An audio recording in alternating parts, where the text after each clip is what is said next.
Hi, I'm Veronica. Welcome to my channel, Happy Lady One-on-One.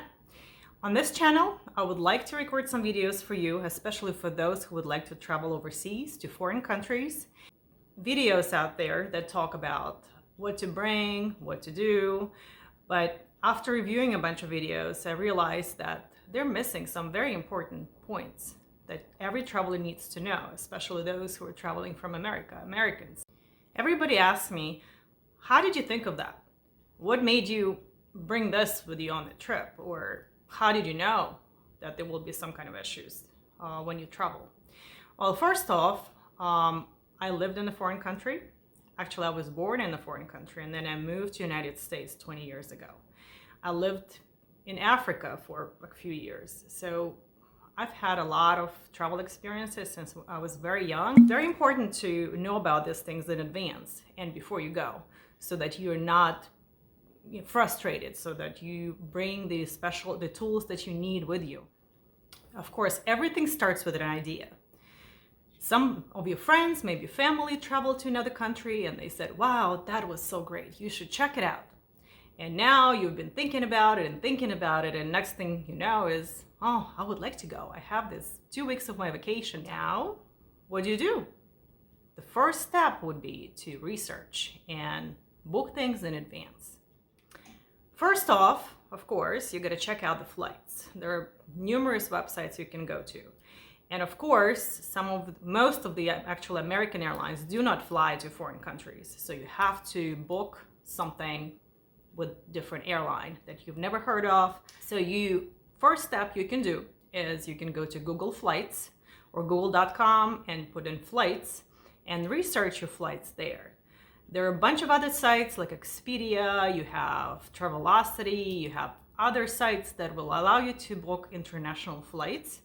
But I always start with Google Flights, just because it gives you all the options and it links you to other websites, other providers, other carriers from other countries that will give you the times, the cost, and it will even compare the cost of different flights for you.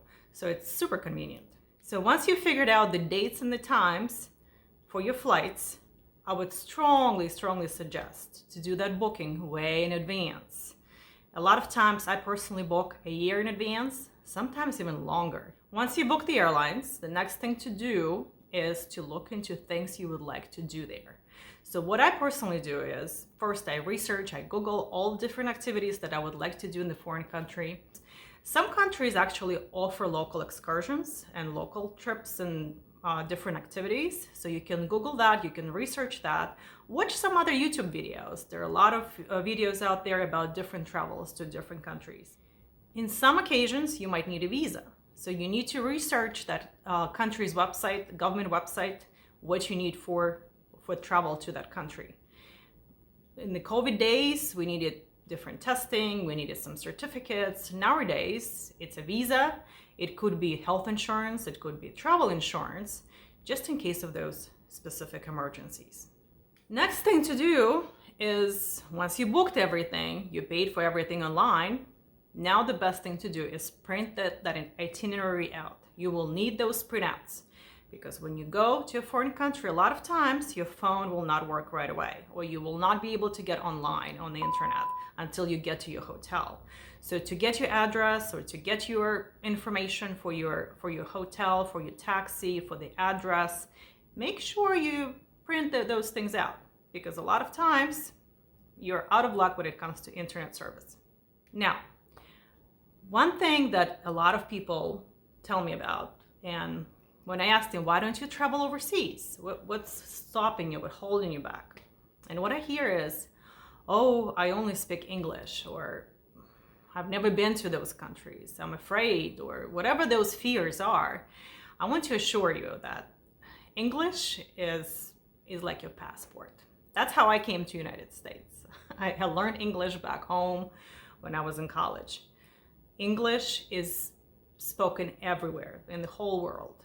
Yes, there are some locals that might not speak the language, or some older generation, but when you travel overseas, any country, but definitely in the hotel that you booked via like booking.com or Expedia, those people will speak English. You can text them or email them through the app to actually ask questions how to get from the airport to the hotel. If you're totally worried about the language, not being able to read the sign, or bring a translator. They sell all kinds of translators nowadays that help read signs, that can be offline, and you can actually get the online service with the global SIM card. Make sure to arrive to the airport early. At a minimum, they suggest to arrive to the airport 3 hours in advance. Any international airport requires you to be there in advance. So if you have the TSAs, like global entries, all kinds of memberships here in the United States, and you think this will help you expedite your check-in process or your transfers in the foreign country, you're wrong. They do not accept any of this. So be prepared for those things. When you're traveling internationally and you're going for a short vacation, maybe it's only 5 days long, and you're not going to bring the luggage. I would definitely not suggest to bring luggage with you. The baggage limits or the check-in limits or the carry-on limits. I always check the carry-on limits because that is what I will be traveling with. So you might have an allowance for a certain size of carry-ons. Just keep in mind that international carry-ons are usually smaller than American carry-ons allowed on American flights.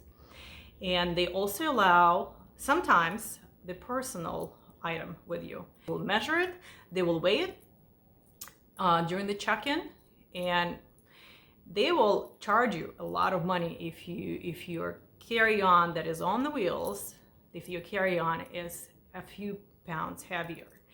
And back in the day when I traveled to Russia, actually, my bag was overweight, my carry-on bag was overweight by just a few pounds. It wasn't much. And they told me that it's going to be $100 for each additional pound, or 100 euro, because it was Lufthansa, the German airlines. I started taking things out and literally just stashing it in my pockets and in my personal item to make sure that anything heavy I can take out of my carry-on wheeled bag.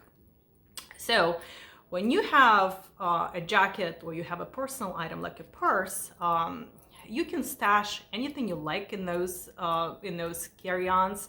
It's considered like a personal item. And I would suggest to put all the heavy items in your backpack or your over-the-shoulder bag or whatever you're carrying with you as a personal item. Do not go small. If the airline allows you to have a personal item, make sure you get a big, like maybe a backpack, because anything on your shoulders, the airline would not care about. It will be one personal item. So you can stash a lot of stuff, a lot of heavy items, maybe some cosmetics, maybe some of those toiletries that are heavy. You can stash them in your carry-on, in your backpack, or in your personal item. The other trick that we did before with me and my family when we traveled, when the airline does not allow to have heavy personal items or that carry-on, put some things on you. Put a vest, put a jacket, put a couple of jeans, just to go through the security, just to go through that initial check-in. Once you're inside of the airport, nobody is going to weigh your bag at the gate when you're boarding the plane. So the best thing to do is just like go to the bathroom, take those things off, put it back in the personal item or in your carry-on, and you're good to go. Let's talk about check-in. There are some awesome things that I discovered this past year when I traveled. And in those international airports in Europe or in some other countries, if you do not have luggage and you just need to check in just to get your seat and to get your boarding pass, you can do it online. You can do it, some airlines allow it 24 hours in advance. Some airlines allow it only the day of the travel. So you can literally, before you leave your house or before you leave the hotel, check yourself in online, get your seat assignment, get your boarding pass. Once that's done, you checked online, you can literally roll through the security with your bag, with your carry-on bag, with your boarding pass. Nobody's gonna weigh your bag. You don't have to put 3 or 4 layers of clothes on you to make sure your weights are good on your carry-on. You just fly through. The same thing applies when you are making a connection in the foreign country and you're in the airport. And actually you need to check in again. You can do that via airport's internet. You can check in online. You can get your boarding pass. And again, you do not have to leave the secure gated area back out in order to come back in to catch your next flight. Super convenient. I did it before a couple of times, and I was surprised that you can bypass all of that mess with the weighing your bags and the check-in and the boarding, only if you just travel light. You just bring your carry-on. You do not bring your luggage that can be lost, stolen, broken, bitten up, whatever it is. Just travel light. That's the best advice I can give. Let's talk about money and what do you need for traveling overseas. In most countries, they accept MasterCard and Visa. So if you have a couple of cards that you want to bring with you, the credit cards, the MasterCard, the Visa, make sure they don't have, you have to notify them that you're traveling so they don't block your card. And the other thing is, make sure you don't have any transaction fees, because every little souvenir you buy abroad, the souvenir might cost $5, but then you're paying additional $2 in transaction fees, or a few cents here, a few cents there.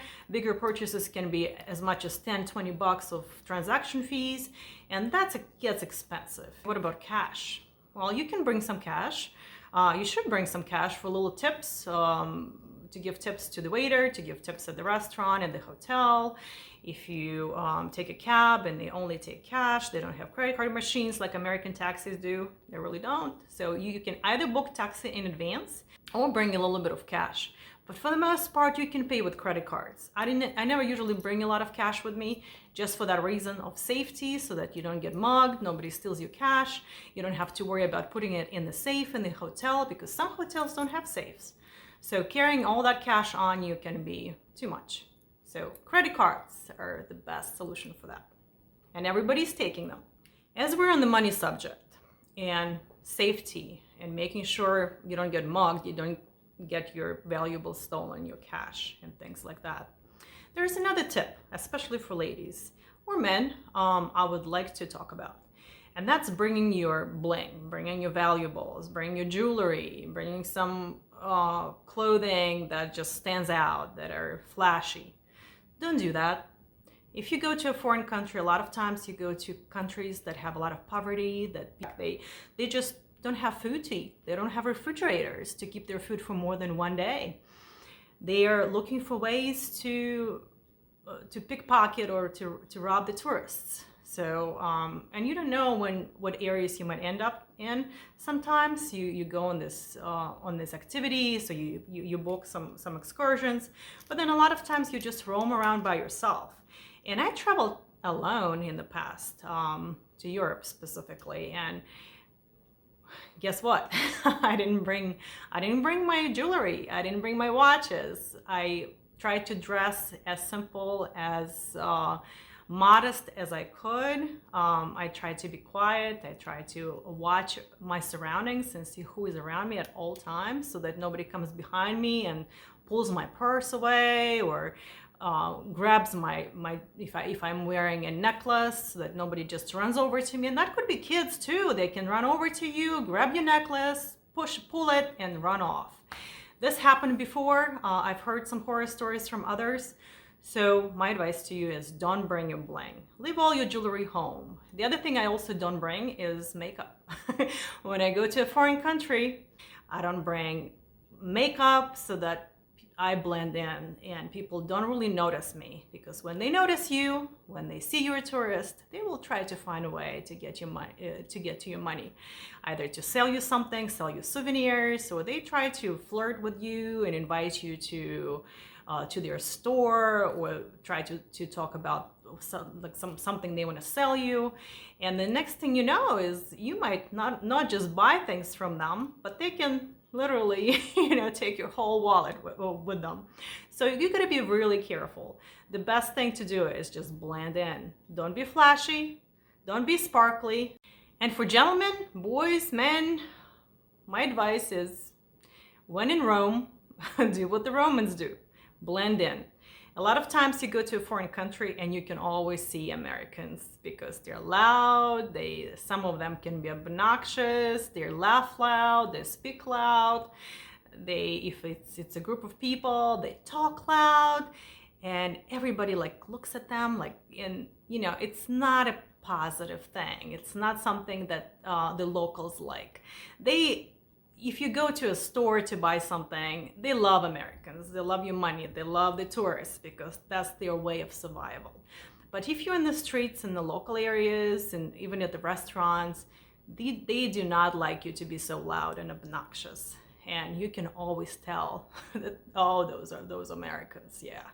So, and I'm American too, but like knowing that before I came to America, I was always not happy with, you know, being around Americans when I was in other countries, just because they were so obnoxiously loud.